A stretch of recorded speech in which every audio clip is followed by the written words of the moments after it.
जय हिंद students, welcome to study for civil services. कैसे हैं आप सभी लोग? उम्मीद करता हूं सभी बहुत ही बढ़िया होंगे। सो गाइज, आज है 21 अप्रैल 2025 और आज के करंट अफेयर्स को हम लोग कवर करने वाले हैं।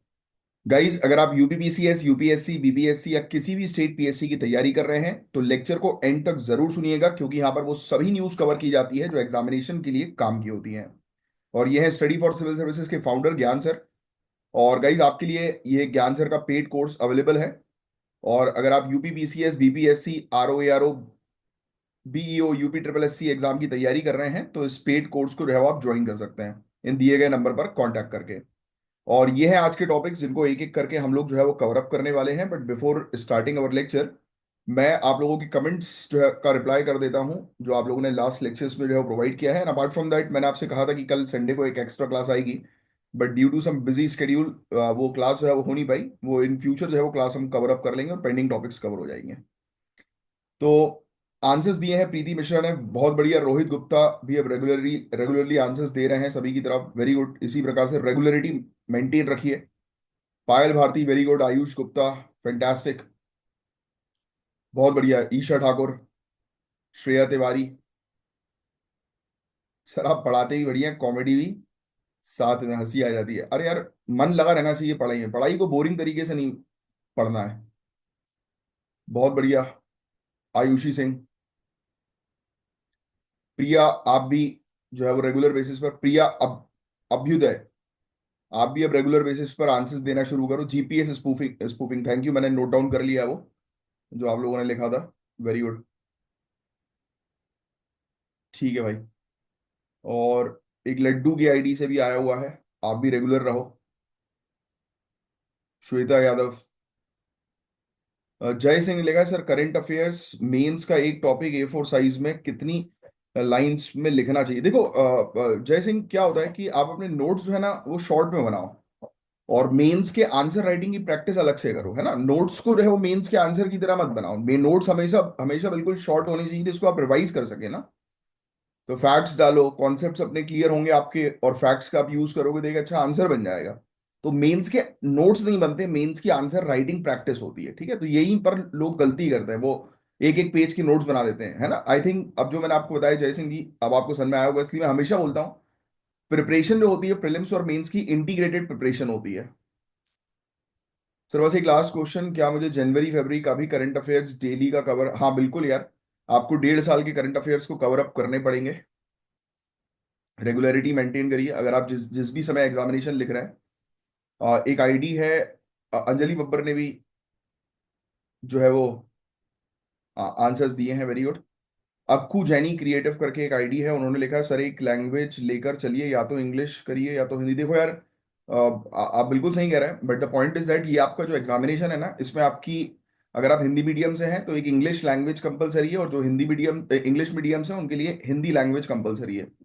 तो मेरे जो पढ़ाने का तरीका है वो बाइलिंगुअल है, जैसे कि आप टेक्स्ट भी देख सकते हैं, हिंदी इंग्लिश दोनों में है। मेरा फोकस हमेशा सिर्फ ये रहता है कि आपकी चीजें आपको समझ में आए, क्योंकि अगर आपको चीजें ध्यान से समझ में आ जाएंगी ना, तो आप अपना आंसर अच्छे से बना सकते हो, है ना। यहाँ पर कोई आपको, मैं लैंग्वेज तो पढ़ा नहीं रहा हूँ, इंग्लिश लैंग्वेज या हिंदी लैंग्वेज में एक टॉपिक को आपको समझा रहा हूँ इजी तरीके से, सिंप्लीफाई करके। तो आपको टॉपिक समझने पर फोकस करना, जो हमेशा मैं ये चीज बोलता हूँ कि आप हमेशा टॉपिक को समझने के ऊपर फोकस करिए, ना कि लैंग्वेज के ऊपर। क्योंकि लिखना तो आपको हिंदी मीडियम से हो तो हिंदी में लिखना है, इंग्लिश मीडियम वालों तो इंग्लिश में लिखना है, बट लिखोगे कब? जब चीजें समझ में आएंगी। अब आप इतने छोटे तो हो नहीं कि आपको जो है वो लाइन बाय लाइन जो है वो पूरी चीज जो है वो बताई जाए, है ना।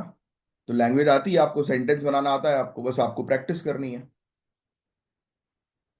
इसलिए मंथली करंट अफेयर्स वीडियो में भी इंग्लिश में ही, मुझे लग रहा है कि इससे सही करंट अफेयर्स की मैगजीन लेना पड़ेगा मुझे, वो जो आपको ठीक लगे। आपको अगर लग रहा है कि आप मैगजीन से पढ़ना चाह रहे हो तो करो, कोई दिक्कत वाली बात नहीं है। मेरा ऑब्जेक्टिव सिर्फ टॉपिक को सिंप्लीफाई करके आपको समझाना है, इसलिए मैं यहाँ पर हूँ। अगर लाइन बाय लाइन पढ़ना होता मेरे टॉपिक को तो मैं वो फैकल्टी नहीं होता ना। जो लोग अक्सर करते हैं कि लाइन लिखी हुई वो पढ़ रहे हैं पूरी चीज, मेरा काम वो नहीं। मेरा काम वो है कि इस टॉपिक को सिंप्लीफाई करके आपको समझा देना जो आपको अच्छे से समझ में आ जाए। वेरी गुड यार आयुष गुप्ता, शानदार। एस्पिरेंट टीचर की एक आईडी है, वो आज से नोट्स बनाना शुरू कर रहे हैं, बहुत बढ़िया, बनाओ यार। नोट्स आपके बिल्कुल रेडी होने चाहिए। Shivam Kumar, very good. ठीक है। चलिए यार, अब मैंने आपके कमेंट्स भी जो है वो देख लिए हैं। अब बिना समय देरी किए एक बहुत अच्छे टॉपिक को कवर अप करते हैं, ध्यान से सुनिएगा। जिस टॉपिक की हम लोग बात करने वाले हैं वो है इंडिया जस्टिस रिपोर्ट 2025। इसमें काफी सारे फैक्ट्स आपको मिलेंगे गाइस, जो आपको मेंस में काफी हेल्प करेंगे। ये गाइस एक ऐसी रिपोर्ट है जो हमारे देश के justice delivery system justice delivery system यानी कि न्याय प्रोवाइड कराने वाला जो सिस्टम है ना हमारे देश का, उसके 4 पिलर्स होते हैं। ये नोट्स बना लो, कितना बढ़िया नोट्स बनेगा आपका। नोट्स बताओ कैसे बनाना। ये लिखना justice delivery system, justice delivery system लिखो, जस्टिस डिलीवरी सिस्टम। ये लिख लिया, फिर उसके नीचे ऐसे ये चार ये बनाना, कितना बढ़िया लगेगा दिखने में। ये चार जो बन जाएंगे ना आपके ऐसे, यहाँ पे ढंग से बन नहीं रहा ये, ठीक है, ऐसे कर गई ये चार। इसके नीचे जो है वो एक जगह लिखो पुलिस, दूसरी जगह लिखो न्यायपालिका जुडिशरी, तीसरी जगह जो है वो लिखो तीसरे कॉलम के नीचे प्रिजन, सुधार गृह लिखेंगे आप, जेल की जगह सुधार गृह। सुधार गृह सही वर्ड है उसका, है ना, हिंदी में जेल नहीं है। और चौथा जो है वो आप लिखो लीगल एड, लीगल एड कानूनी सहायता। तो ये हमारे 4 पिलर्स हैं जस्टिस डिलीवरी सिस्टम के। और इंडिया जस्टिस रिपोर्ट 2025 के अंदर इन्हीं 4 पिलर्स का सच जो है वो सामने रखा गया है। तो कितना इंटरेस्टिंग टॉपिक है, ध्यान से सुनना। ये रिपोर्ट आपके एग्जाम के लिए भी इंपॉर्टेंट है, समझने के लिए भी, कि सिस्टम ग्राउंड लेवल पर कैसे काम कर रही है। ये आपको समझना जरूरी, आने वाले समय के आप कलेक्टर हैं, डीएसपी हैं, एसपी हैं, है ना। तो आपको पता होना चाहिए कि सिस्टम किस तरीके से अभी आज की डेट में कितना इफेक्टिवली काम कर रहा है। और ध्यान से सुनना, बीच में कुछ सवाल भी पूछूंगा मैं आपसे। अब ये रिपोर्ट जो है वो टाटा ट्रस्ट, CHRI, दक्ष और विधि सेंटर फॉर लीगल पॉलिसी जैसे इंस्टीट्यूशंस ने मिलके बनाई है। अब ये वाला क्वेश्चन वैसे इस रिपोर्ट से रिलेटेड पूछेंगे नहीं, किसने बनाई है, राइट, किन लोगों ने मिलकर जो है बनाई है, क्योंकि ये उतना कुछ खास इंपॉर्टेंट नहीं है ये वाला क्वेश्चन ऐसा पूछा जाए, बट फिर भी लिखना चाहो तो लिख सकते हो। अब इनका ऑब्जेक्टिव क्या है गाइस इस रिपोर्ट का, कि देश के अलग अलग राज्यों और यूनियन टेरिटरीज के जस्टिस डिलीवरी की परफॉर्मेंस का आकलन करना, कि कैसे न्याय हो रहा है अलग अलग स्टेट्स में। समझ रहे हो। अब कौन से 4 पिलर्स हैं जो मैंने भी आपको लिखा है, police, judiciary, prison, legal aid, ये आपको ध्यान में रखना है। अब आपके हिसाब से इन 4 पिलर्स जो मैंने आपको बताया, उनमें सबसे ज्यादा दिक्कत किसमें है और क्या दिक्कत है, सिर्फ एक दिक्कत आप बताएंगे, है ना। सबसे ज्यादा इन 4 पिलर में सबसे ज्यादा दिक्कत किसमें है और वो क्या दिक्कत है आपके अकॉर्डिंग। देखते हैं कौन अच्छा आंसर लिखता है। यही तो चीज है, सिर्फ पढ़ना नहीं है आपको, पढ़ने वाला काम जो है वो आपका चला गया, आपको चीजों को सोचना है। क्योंकि जब आपका दिमाग सोचने लगेगा तो ऑटोमेटिकली आपके आंसर्स भी अच्छे बनेंगे और आपकी मेमोरी भी स्ट्रांग होगी। नेक्स्ट, कर्नाटक ने गाइस टॉप किया है लार्ज और मिड साइज स्टेट्स में, जिसका स्कोर 10 में से 6.78 रहा। वेस्ट बंगाल सबसे पीछे है 3.63 स्कोर के साथ। तेलंगाना ने जंप मारा है, 2022 में 11वीं पोजीशन पे था, अब 2025 में तीसरी पोजीशन पे आ गया है। और छोटी स्टेट्स में सिक्किम टॉप पर है और गोवा सबसे नीचे है। पर ये इंप्रूवमेंट सिर्फ स्कोर तक सीमित नहीं है। अब थोड़ा डीप चलते हैं, चीजों के बारे में समझने की जो है वो कोशिश करते हैं। तो ये सब स्कोर वगैरह आंकड़े वगैरह आप लोग के लिए उतने कुछ खास इंपॉर्टेंट नहीं है। पहली चीज ये सुनो, पुलिस सिस्टम। सिर्फ कर्नाटक ने पुलिस और जुडिशरी दोनों के कोटा फुलफिल किए। बिहार के अंदर हाईएस्ट वुमेन है पुलिस में, but worst police population ratio है। पुलिस पॉपुलेशन रेशियो समझते हो आप किसको कहते हैं, यानी कि एक पुलिस जो है वो कितने लोगों को सर्व कर रही है। तो बिहार के अंदर 1 लाख लोगों के लिए मात्र 81 पुलिस है, मात्र 81। वर्स्ट है ये पुलिस टू पॉपुलेशन रेशियो के हिसाब से। और जो प्रॉब्लम्स है वही इसका सोल्यूशन है। अब आपको देखो एक सोल्यूशन मिल गया कि हम पुलिस सिस्टम को कैसे इंप्रूव कर सकते हैं, क्योंकि पुलिस रिफॉर्म से रिलेटेड, पुलिस सुधार से रिलेटेड एग्जाम में क्वेश्चंस आते हैं, है कि नहीं। तो आप कैसे जो है वो इंप्रूव करोगे, कि पुलिस पॉपुलेशन रेशियो को जो है वो बढ़ाकर। ये आप सजेशन लिख सकते हो। सीसीटीवी नहीं है 17% पुलिस स्टेशन में, सोचिए। वुमेन हेल्प डेस्क एब्सेंट है 30% के अंदर, यानी कि आप थाने में जाओगे तो वहां पर महिलाओं को सर्व करने के लिए, महिलाओं को सर्विस प्रोवाइड कराने के लिए कोई महिला हेल्प डेस्क नहीं है। कितनी गलत बात है। सुप्रीम कोर्ट के परमवीर सिंह गाइडलाइंस के बावजूद सीसीटीवी इंप्लीमेंटेशन इनकम्प्लीट है। सोचो, अगर आज किसी थाने में सीसीटीवी ना हो तो क्या ट्रांसपेरेंसी बनी रह पाएगी? क्या लगता है आपको आज के समय में? लिख लेना, परमवीर सिंह गाइडलाइन, ये आपका टास्क है, ये आज आपको पढ़ना है, परमवीर सिंह गाइडलाइन को। ठीक है। अब नेक्स्ट हम बात करेंगे जुडिशरी सिस्टम के बारे में। पुलिस के बारे में समझ में आ गया, पुलिस सिस्टम में क्या क्या दिक्कतें हैं, है ना। लिखना नहीं है, सुनने वाली चीज बहुत कॉमन चीज है। अब हर चीज लिखने वाली नहीं होती गाइस आप लोगों के लिए। सुनना है, समझना है, ये चीज रिपीट होती है, इसको आंसर्स में अप्लाई करो, है ना। Regular day to day life में सोचो कि देखो यार, थाने में सीसीटीवी तक नहीं है आज की डेट में। हाई कोर्ट का डिस्पोजल रेट बहुत कम है, केसेस सॉल्व ही नहीं हो रहे हैं। डिस्ट्रिक्ट कोर्ट अभी भी बैकलॉग से जूझ रहा है। डिस्ट्रिक्ट कोर्ट में भी हम लोग को जो है वो देखने को मिल रहा है कि प्रॉब्लम है। हालांकि इसमें लिखा है हाई कोर्ट ने डिस्पोजल रेट जो है वो 100% के ऊपर रखा हुआ है, बट क्या आपको लगता है अभी भी बैकलॉग कितना ज्यादा है?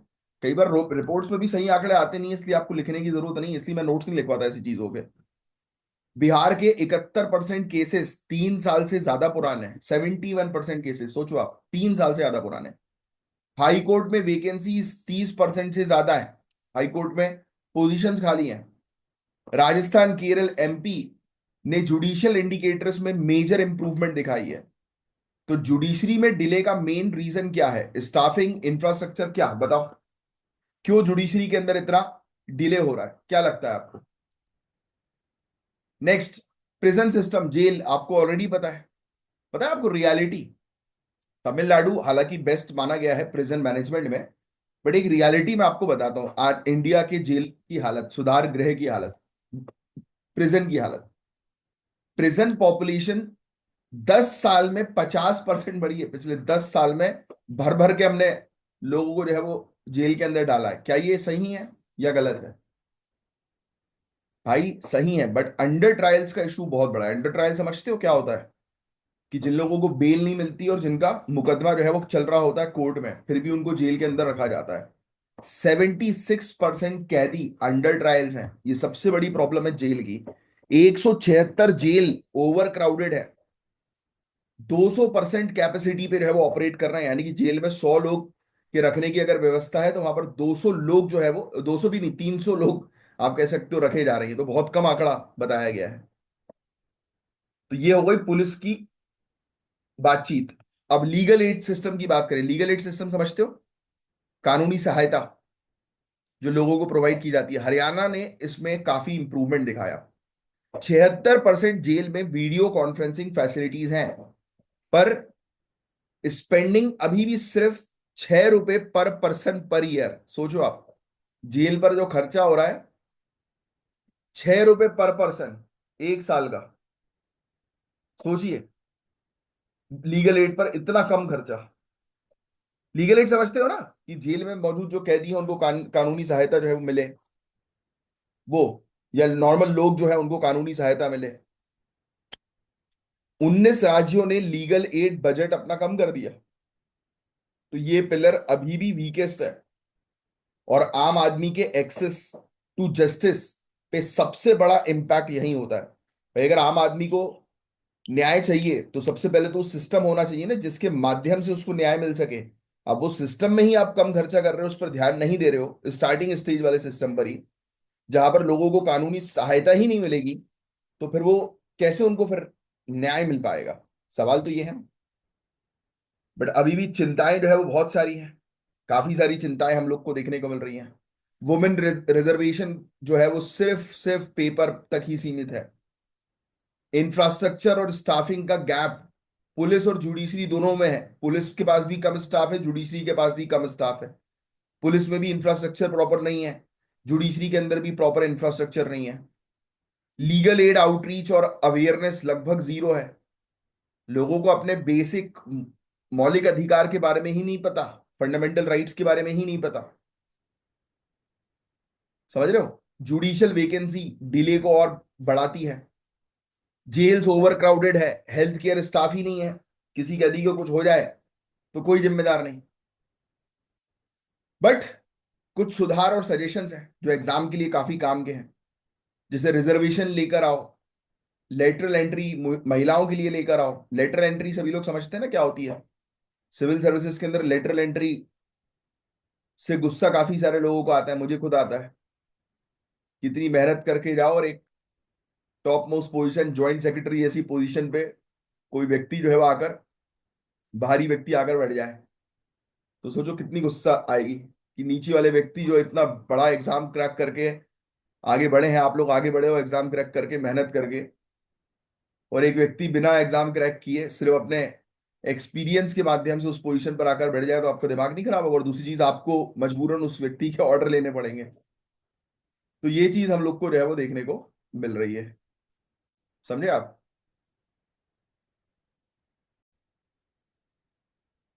फिर सीसीटीवी नहीं है, सीसीटीवी लगवाओ। E F F I R को और मजबूत करो। वुमेन हेल्प डेस्क नहीं है तो वुमेन हेल्प डेस्क लगवाओ। ऑल इंडिया जुडिशियल सर्विसेज को इम्प्लीमेंट करो, है ना। लीगल एड को बेहतर करने के लिए कम्युनिटी क्लिनिक्स बनवाओ।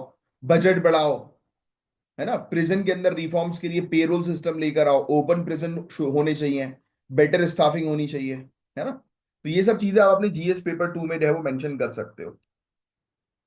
बस यही था गाइस पूरा पूरा टॉपिक, इसके अंदर और कुछ नहीं है इस टॉपिक के अंदर। ठीक है, अब नेक्स्ट टॉपिक की तरफ हम आगे बढ़ते हैं। अरे यार, ये टॉपिक फिर इन लोगों ने रिपीट कर दिया है। याद आ रहा है, ये पता नहीं क्यों रिपीट कर रहे हैं। ये याद आ रहा है, एजिंग विद डिग्निटी का ये टॉपिक हम पहले भी पढ़ चुके हैं। चलो मैं बता तो देता हूँ आपको इस टॉपिक को। सीनियर सिटीजन्स के क्या चैलेंजेस हैं, सरकारी स्कीम्स क्या हैं, क्या होना चाहिए। पढ़ाई कि नहीं पढ़ाई, क्यों रिपीट करते हैं ये लोग टॉपिक्स, आई डोंट नो। वही है, क्या बोले अब, छोड़ो। इंडिया में एल्डरली पॉपुलेशन बहुत तेजी से ग्रो कर रही है। I think you guys are aware about it, पहले भी हम इसके बारे में बात कर चुके हैं। 2031 तक 193 मिलियन और 2050 तक 300 मिलियन से ज्यादा सीनियर सिटीजन्स होंगे। अब इंडिया में सबसे ज्यादा एल्डरली पॉपुलेशन किस स्टेट में है? क्या सदर्न स्टेट डोमिनेट कर रही है इसमें? एक हिंट दे रहा हूं, बताओ कमेंट बॉक्स में लिखकर कौन से राज्य में सबसे ज्यादा हम लोग को जो है वो सीनियर सिटीजन्स की पॉपुलेशन जो है वो देखने को मिलती है। बताओ कमेंट बॉक्स में लिखकर बताओ। क्या मतलब, सिर्फ या तो सदर्न स्टेट लिख दो, या नदर्न स्टेट लिख दो, या नॉर्थ ईस्ट लिख दो, वेस्टर्न स्टेट, कौन सी है बताओ। अब मैं आपको बताऊं, आज की डेट में बहुत ज्यादा परेशानियां हैं। जो ये सब आंकड़े वगैरह याद रखने की जरूरत नहीं है, क्या रिपोर्ट रिपोर्ट, ठीक है। बहुत सारी परेशानियां गाइस आज की डेट में इंडिया में मौजूद बुजुर्ग लोग फेस करते हैं, और ये टॉपिक कई बार आर्टिकल्स में रिपीट भी हो जाता है। तो ये वाला टॉपिक बहुत इंपॉर्टेंट है गाइस, मेंस में आएगा ही आएगा, और प्रीलिम्स के पॉइंट ऑफ व्यू से भी स्टेटमेंट्स आ सकते हैं। डायबिटीज की प्रॉब्लम है, हाइपरटेंशन की प्रॉब्लम है, ऑस्टियो अर्थराइटिस की प्रॉब्लम है, और सब एक साथ भी होती है काफी सारे लोगों को। पॉलीफार्मेसी, 75 से ज्यादा लोग हर दिन, यानी कि जिनकी उम्र 75 से ज्यादा है, ऐसे लोग हर दिन 8-9 दवाइयां लेते हैं विदाउट स्पेशलिस्ट गाइडेंस। डिप्रेशन में है, एंजाइटी में है, डेमनीशिया, याद है ना, कुछ दिनों पहले ही मैंने आपसे पूछा भी था डेमनीशिया क्या होता है, कमेंट बॉक्स पे लिखो, है ना। कोविड कोविड के बाद सोशल आइसोलेशन ने सिचुएशन और बिगाड़ दी। बुजुर्गों को जो है वो सोसाइटी से अलग कर दिया जाता है। कई बार बुजुर्ग लोग थोड़ा सा जो है वो चिड़चिड़े टाइप के हो जाते हैं, तो हम लोग जो है वो उनको बोलते हैं कि बुड्ढा सटिया गया है। गलत बात है, और ऐसा नहीं बोलना चाहिए, है ना। बुजुर्ग है भाई, रिस्पेक्ट करो, ठीक है, उसने जमाना जो है वो देखा है। आज की उसकी जो प्रॉब्लम्स है वो वही जानता है, तो उसको चिढ़ाना नहीं चाहिए। कई बार अपन बोल देते हैं, अरे हटाओ बुड्ढा, देखो घूम रहा है, भगाओ इसको। गलत बात है भाई, एक ना एक दिन आप भी बुड्ढे हो गए, और लोग आपको बोलेंगे ऐसा, तो कैसा लगेगा, है। कल मैं जो है वो अपने एक फ्रेंड के साथ जो है वो जा रहा था कहीं पे, तो एक बेचारे बुड्ढे से अंकल उसकी शादी का कार्ड देने जा रहा था। अब क्या करें, दोस्त से तो करना ही पड़ता है। उसी के साथ था मैं, एक के घर जाना था, एक और दोस्त के घर जाना था जो रहा नहीं है अभी। तो वहीं पर हमने गाड़ी पार्क करी, एक अंकल थे, बहुत स्पेस थी गाड़ी आराम से निकलने की, वो बलेनो बलेनो गाड़ी थी वो चला रहे थे, तो बहुत स्पेस थी निकलने की, बट वो अंकल निकाल नहीं पा रहे थे, तो पीछे वाला लगा हुआ पी पी पी। तो मैंने फिर वो पीछे वाले को रोका, मैंने हाथ दिखाया, मैंने कहा भाई रुक जा यार, बुजुर्ग अंकल है। तो बता यार बुड्ढों को घर पे रहना चाहिए। मैंने कहा तू रहे घर पे। वो तो बहस बहस हो जाती बहुत अच्छी खासी, क्योंकि मैं नहीं सुनता भाई। और हाँ, एक और चीज आपको एडवाइस कर दूं मैं बहुत क्लियरली, आप ये सब फालतू के लड़ाई झगड़े और एडवाइस देने के चक्कर में ना पड़ेंगे। पहले आप अपना एग्जाम निकालें, उसके बाद ये सब चीजें करने का आपको मौका मिलेगा। ये चीज आपके लिए नहीं बता रही, आप सोचो कि अरे यार वो सर तो बढ़िया सोसाइटी में लोगों को चमकाते रहते हैं, हम भी चमकाएंगे, हम भी सिविल सर्वेंट है नहीं भाई। इसमें उलझ जाओगे, कल को दुश्मनी मोल लोगे, आपका टाइम भी खराब होगा, दिमाग भी खराब होगा, और बैड एलिमेंट अगर गलती से आपको कोई मिल गया ना, एंटी सोशल एलिमेंट्स, मतलब ये गुंडे वुंडे टाइप के लोग जिनको अपन एंटी सोशल एलिमेंट्स बोलते हैं, इस टाइप के लोग मिल गए ना तो आपको परेशान करने लगेंगे, फिर आप कुछ नहीं कर पाओगे, आपका टाइम वेस्ट होगा। तो दूर रहो इन सब चीजों से, इन सब झमेलों से। जिसको जो करना है करने दो, भाड़ में जाए। जिस दिन आप ऑफिसर बनोगे उस दिन सुधारना चीजों को, अभी बैठकर सुधारने की जरूरत नहीं है। तो वही मैंने देखा यार, मैंने कहा देखो बुजुर्गों की लोग इज्जत बिल्कुल नहीं करते, गलत। मैंने वहां खड़े होकर करवा के अंकल को गाड़ी निकलवाई, इतने अच्छे से प्यार से उन्होंने बोला कि यार थैंक यू बेटा यार, है ना। अब आप किसी के लिए अच्छा करोगे ना तो आपको रिटर्न में अच्छा मिलेगा, आप अच्छा नहीं करोगे तो आपका अच्छा भी नहीं मिलेगा। बट ज्यादा अपना टाइम वेस्ट करके अच्छा करने की जरूरत नहीं। हाँ, हल्का फुल्का जितना आपके उसमें है, अपने नेचर को विनम्र रखो, सॉफ्ट रखो, यही एक ऑफिसर की क्वालिटी होती है।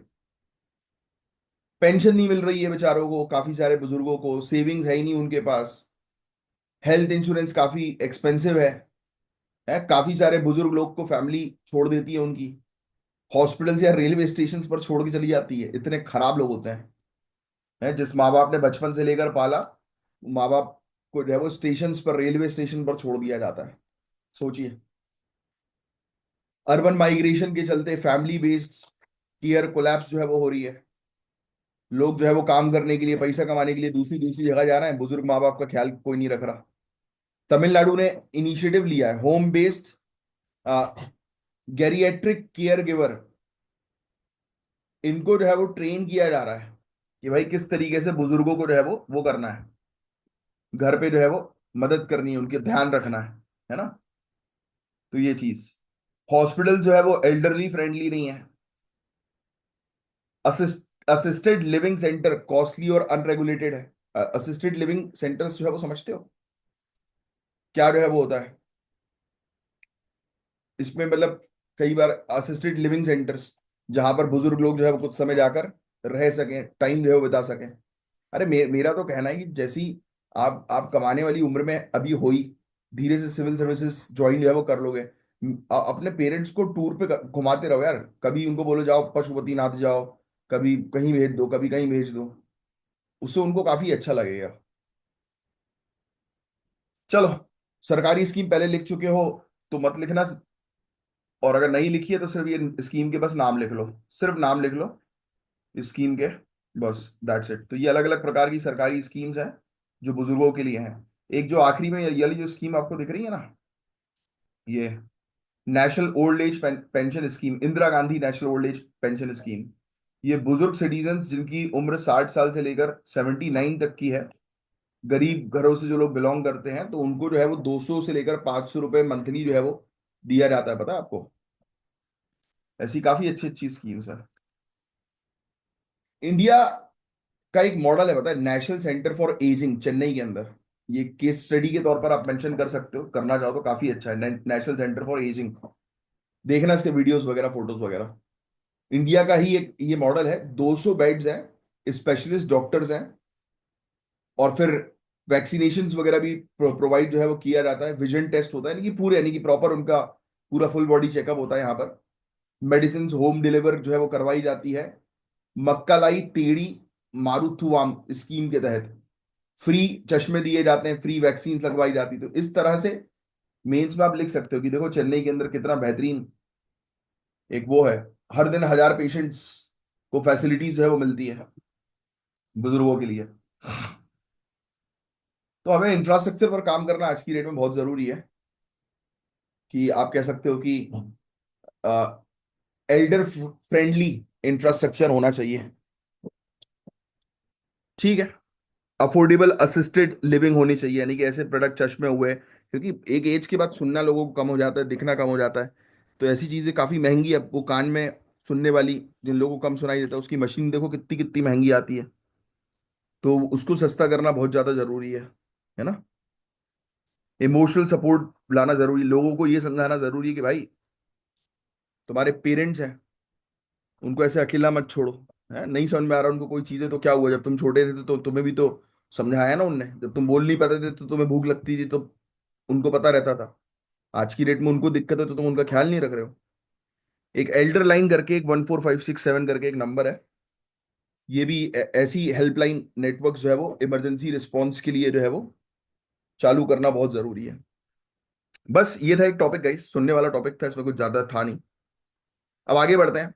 लैंड एक्यूजिशन टाइमलाइंस का एक टॉपिक है, बहुत बढ़िया। NHAI, national highway authority of India, इसने रिसेंटली लैंड एक्यूजिशन सभी लोग समझते हैं ना, भूमि अधिग्रहण जिसको हम लोग बोलते हैं, क्या होता है?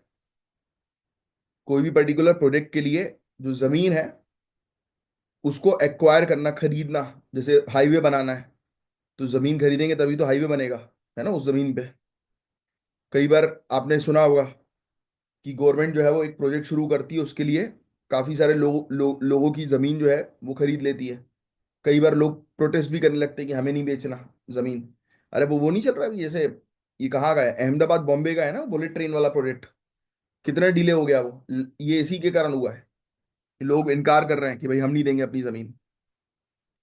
तो आप इस पर्टिकुलर टॉपिक के अंदर हम समझेंगे कि ये लैंड एक्विजिशन टाइमलाइंस क्या है, कैसे काम करेगा। बहुत इंपॉर्टेंट टॉपिक है, ध्यान सुनना।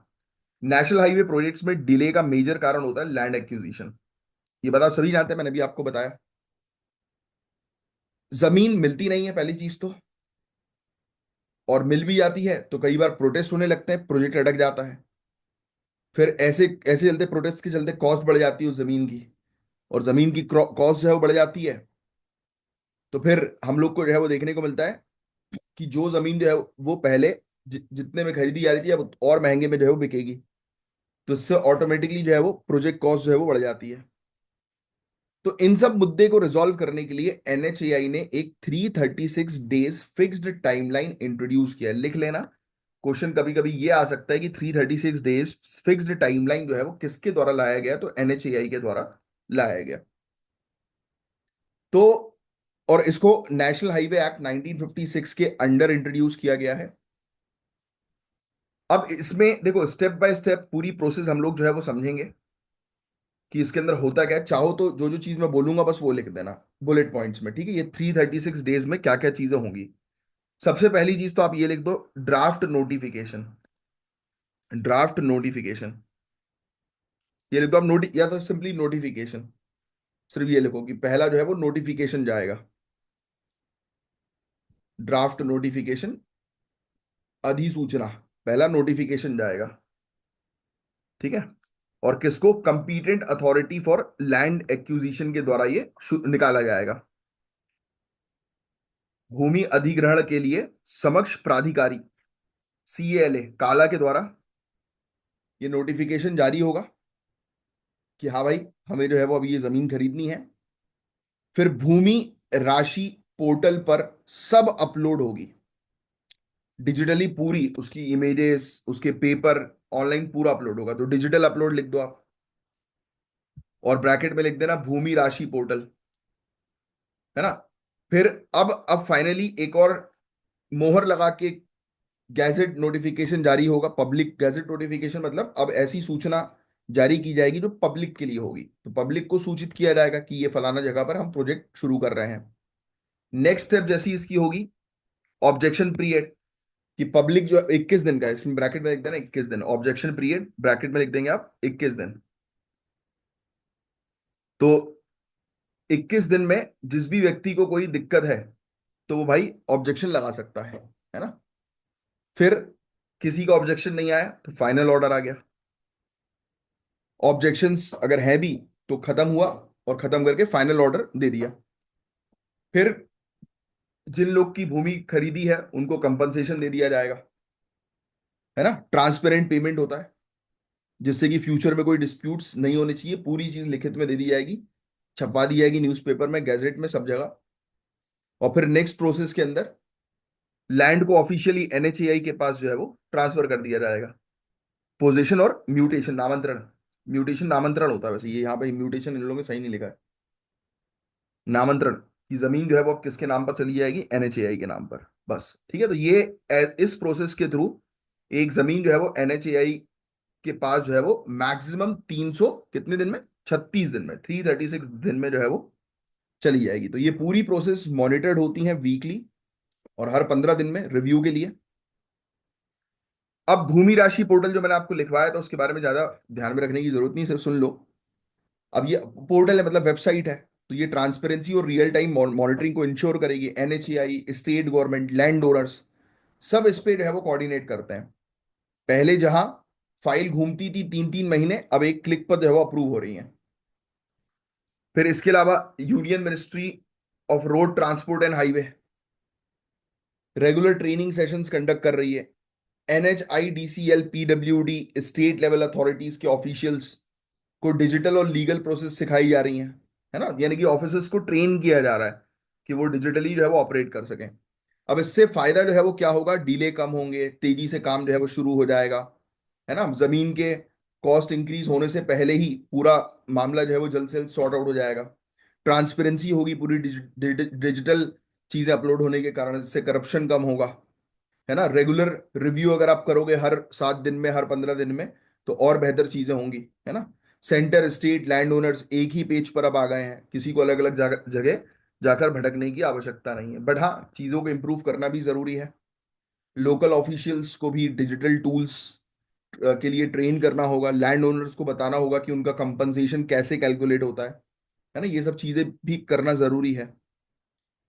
अगर किसी को ऑब्जेक्शंस है तो उसका भी क्विक रेजोल्यूशन जो है वो होना चाहिए टाइम पर, है ना।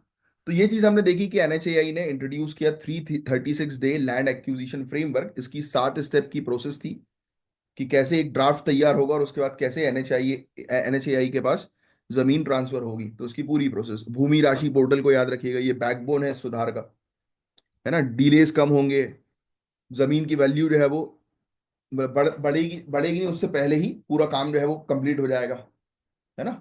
यानी कि 1 साल के अंदर पूरी NHAI जो है वो पूरा प्रोजेक्ट के लिए जमीन को अपने अंडर एक्वायर कर लेगी।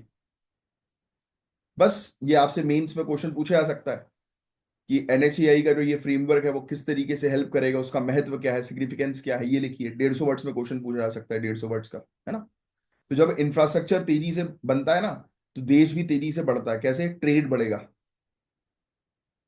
कनेक्टिविटी एनहांस हो जाएगी, है कि नहीं। तो ये चीज है। तो काफी अच्छा ये टॉपिक हम लोग को देखने को मिला। अब next topic hydrogen nuclear energy synergy का है। वेरी इंपॉर्टेंट टॉपिक, लिख लेना ये। टाइटल लिख लो, हाइड्रोजन न्यूक्लियर एनर्जी सिनर्जी। हाइड्रोजन परमाणु ऊर्जा तालमेल, यानी न्यूक्लियर पावर और हाइड्रोजन मिलके इंडिया का एनर्जी फ्यूचर सिक्योर कर सकते हैं। लिख लीजिए आप, न्यूक्लियर न्यूक्लियर पावर और हाइड्रोजन, ये बेसिकली इंडिया का एनर्जी फ्यूचर या पावर फ्यूचर कह लो, उसको सिक्योर करेंगे। ये चीज है इस टॉपिक के अंदर। इंडिया का नेट जीरो एमिशन का टारगेट क्या, गाई गाई बोलो, गाय तो आप सभी को पता है 2070 याद हो ही चुका होगा अभी तक आपको, जिसको याद नहीं याद कर लेना। ये टारगेट भी आपको पता होना चाहिए कि 2030 तक 500 गीगावाट नॉन फॉसिल एनर्जी जो है वो हम लोग जनरेट करेंगे, यानी कि 500 गीगावाट रिन्यूएबल एनर्जी हमें 2030 तक जनरेट करनी है। 100 गीगावाट न्यूक्लियर कैपेसिटी जनरेट करनी है 2047 तक। तो ये टारगेट जिन्होंने नहीं लिखे हैं वो ये टारगेट जो है वो लिख लीजिए। 500 गीगावाट, यहाँ पे लिखा नहीं है 500 गीगावाट वाला, आप लिख लो 500 gigawatt nuclear energy 2030, renewable energy 2030 तक, और 100 गीगावाट न्यूक्लियर एनर्जी 2047 तक, और नेट जीरो 2070 तक। ये है नेट जीरो, हाँ ये लिखा हुआ है यहाँ पर, ठीक है। ये 500 गीगावाट नॉन फॉसिल टारगेट, यानी कि रिन्यूएबल एनर्जी का टारगेट 2030 तक, है ना। ग्रीन हाइड्रोजन को प्रमोट जो है वो किया जा रहा है। ग्रीन हाइड्रोजन बनता कैसे, गई ये मैं पहले पढ़ा चुका हूँ, कौन बताएगा कमेंट बॉक्स में लिखकर। और आप लोग भी, सभी लोग कमेंट बॉक्स पे जो आंसर्स लिख रहे हैं ना, जो लोग, एटलीस्ट उनको उनके आंसर्स भी पढ़ा करो। और पढ़ने के बाद उनके आंसर के आगे लाइक का बटन जो है वो हिट कर दिया करो, है। या फिर कोई सजेशन देना उस आंसर पे तो वो भी ऐड कर दिया करो कि भाई किसी ने जो आंसर दिया क्या आपका भी सेम आंसर है, देख लो। लिखना भी आपका बचेगा और कमेंट भी कर सकते हो। किसी ने कोई आंसर नहीं लिखा है तो आप इनिशिएटिव लो, और जो लोग दूसरे के आंसर पढ़ रहे हैं उसको लाइक जो है वो कर दो, और अच्छा लगता है ना। तो उससे आपका टाइम भी बचेगा, और कोई अगर एक्स्ट्रा पॉइंट आपको ऐड करना है तो उन्हीं के आंसर में आप जो है वो कमेंट कर दो नीचे। अब सुनो, ये ग्रीन एनर्जी, ग्रीन हाइड्रोजन कैसे बनेगा इसके बारे में आप बताएंगे मुझे, है ना, स्टेप बाय स्टेप। अब सुनना, सोलार और विंड 24/7 नहीं चल सकती क्या? बताओ, क्या सोलार और विंड 24/7 नहीं चल सकती? बोलो जल्दी, आंसर हाँ या ना। चल सकती है ना सोलार और विंड 24/7? कहाँ से चलेगी भाई? सूर्य जो है 12 घंटे ही मिलेगा ना हमारे यहाँ। दूसरी जगह तो और भी कम या ज्यादा। टिल्टेड है ना धरती हमारी। हमारे यहाँ पर दिन जो निकलता है वो 12 घंटे। सुबह 6 बजे सूरज निकल रहा है, 6 साढ़े 6 बजे। मैक्सिमम कैपेसिटी पे 12 बजे आ रहा है शाम में ढल ढल जा रहा है। तो क्या 24/7 चल रहा है? नहीं ना। क्या हवा 24/7 एकदम तेज रफ्तार में चल रही है क्या? तो कैसे हाँ लिख रहे हो? और कैसे सोच लिए कि हाँ 24/7? मैंने रिन्यूएबल एनर्जी की बात नहीं करी है कि एमिशन फ्री है। मैंने सिंपली बस, देखो यही होती है ट्रिक, इसमें आपको दिमाग फट जाता है कि अरे यार शिट गलत कर दिया। इतनी इजी सिली मिस्टेक्स। और यही सिली मिस्टेक्स एग्जाम में नहीं होनी चाहिए। तो सोलार और विंड 24/7 नहीं चल सकती। इसलिए इट इज वेरी इंपॉर्टेंट कि हम जो है वो, देखो लिखा है ना, अ, कहाँ दिया है इसका? यहाँ पे दिया होगा। अच्छा इसमें नहीं नहीं लिखा क्या? चलो ठीक है, मैं बता रहा हूँ ना आपको। तो इसलिए हम लोग को न्यूक्लियर और हाइड्रोजन की जरूरत है। कोई क्वेश्चन बन सकता है, न्यूक्लियर और हाइड्रोजन की जोड़ी हम क्यों बना रहे हैं भाई? रेन्यूएबल एनर्जी आप सोलार और विंड को थोड़ा ना हमेशा जनरेट कर सकते हो, बट हाइड्रोजन को आप जनरेट कर सकते हो। कैसे? पानी में है ना भैया H2O, इलेक्ट्रोलाइट्स लगाया, हाइड्रोजन अलग किया, ऑक्सीजन अलग किया। ऐसे ही होता है ना, ऐसे ही बनता है ना हाइड्रोजन। ऑब्वियसली, बचपन से पढ़ते आ रहे हो। अब न्यूक्लियर स्टेबल रहता है। यस। बैटरी कॉस्टली काफी ज्यादा है। रॉ मटेरियल जैसे कि लिथियम काफी कम है। तो हाइड्रोजन स्टोर कर सकता है सरप्लस पावर को। पर प्रोडक्शन के लिए भी स्टेबल सोर्स जो है वो चाहिए, तो इसलिए न्यूक्लियर और हाइड्रोजन को मिक्स किया जा रहा है। न्यूक्लियर पावर प्रोवाइड कराएगा जिससे हाइड्रोजन जनरेट जो है वो हो सके और ग्रीन एनर्जी जनरेट हो सके। स्टील सीमेंट इंडस्ट्री में आप यूज कर सकते हो, फर्टिलाइजर्स में, हैवी ट्रांसपोर्ट में, है ना। पर ये सब तभी होगा जब हाइड्रोजन अफोर्डेबल और क्लीन हो।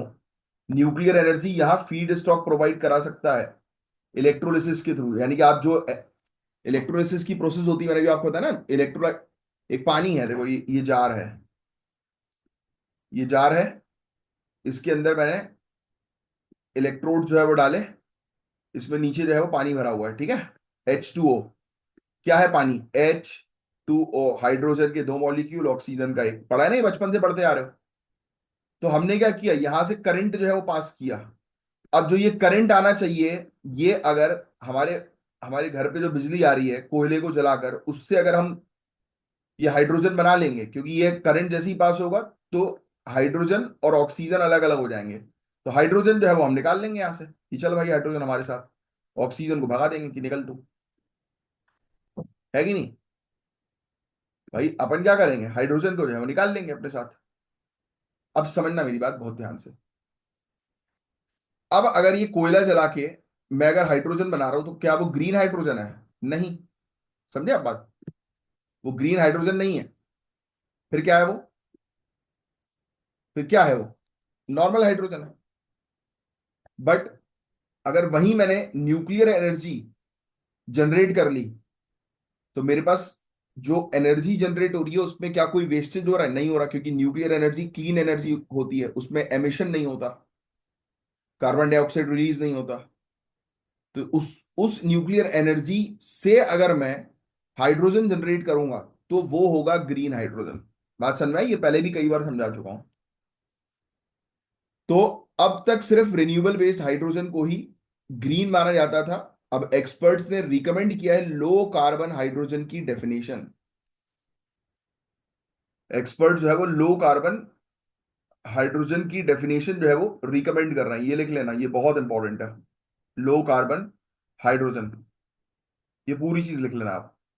क्या होता है इसका मतलब? जो हाइड्रोजन 2 kg कार्बन डाइऑक्साइड पर केजी हाइड्रोजन के नीचे एमिशन करता हो, उसे इंक्लूड करना चाहिए। मतलब कि जिस हाइड्रोजन को बनाने में बहुत ही कम कार्बन डाइऑक्साइड रिलीज हो रहा है तो उसको लो कार्बन हाइड्रोजन कह रहे हैं, यानी कि ये हाइड्रोजन ऐसा प्रिपेयर हो रहा है जिसमें कार्बन बहुत कम रिलीज हो रहा है। इसे न्यूक्लियर बेस्ड हाइड्रोजन को भी एक्सेप्ट किया जा सकता है ना। तो ये चीजें हैं। तो एनपीसीआईएल जो है वो 26 ऐसे यूनिट 700 मेगावाट के जो है वो बनाने पर फोकस कर रही है।